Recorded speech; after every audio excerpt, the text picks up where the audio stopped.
I'm back just for a short period. Miss Cindy has been so incredibly awesome to step in and take over our Friday night bedtime stories. So we appreciate her doing that. But I'm stepping in for her this week to share How to Catch a Star by Oliver Jeffers. Does that name sound familiar?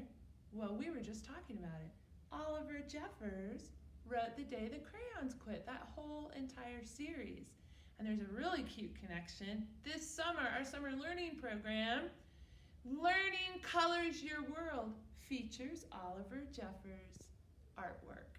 Yeah, so a shout out to him. He wrote and illustrated this book, and I didn't look at the publisher, and I'm gonna have a hard time pronouncing it. Help me out, Miss Haley behind the camera. Philomel? Philomel, maybe? Books, Philomel. Sure, that sounds good. Okay, we're going with Philomel. Thank you, Miss Haley. Once there was a boy, and the boy loved stars very much.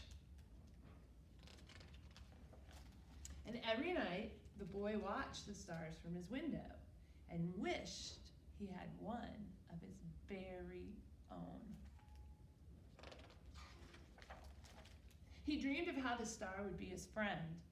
They would play hide and go seek, take long walks together.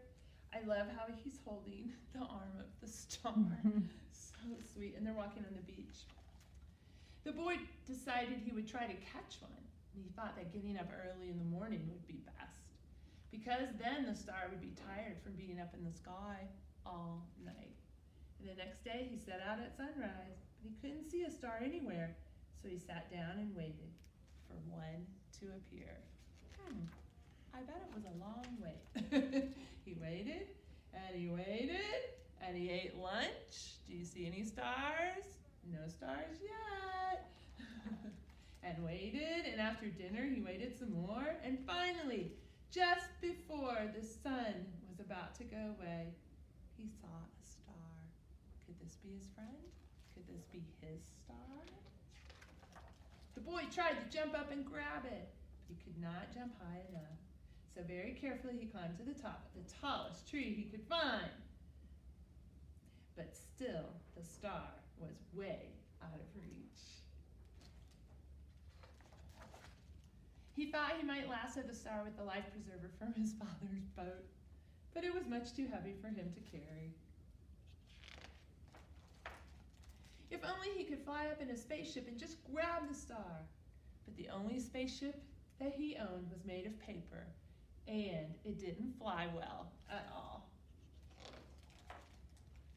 Perhaps he could get a seagull to help him fly up into the sky to reach his star.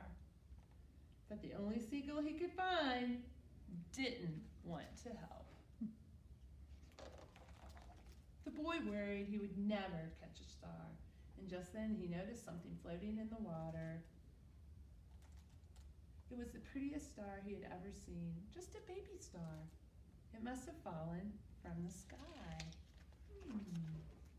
He tried to fish it out with his hands, but when the boy reached out to touch the star, it just rippled through his fingers.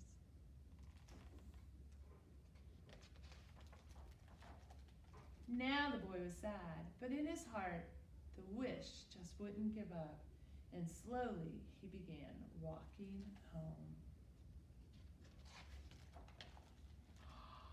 And that's when he saw it, washed up on the bright golden sand.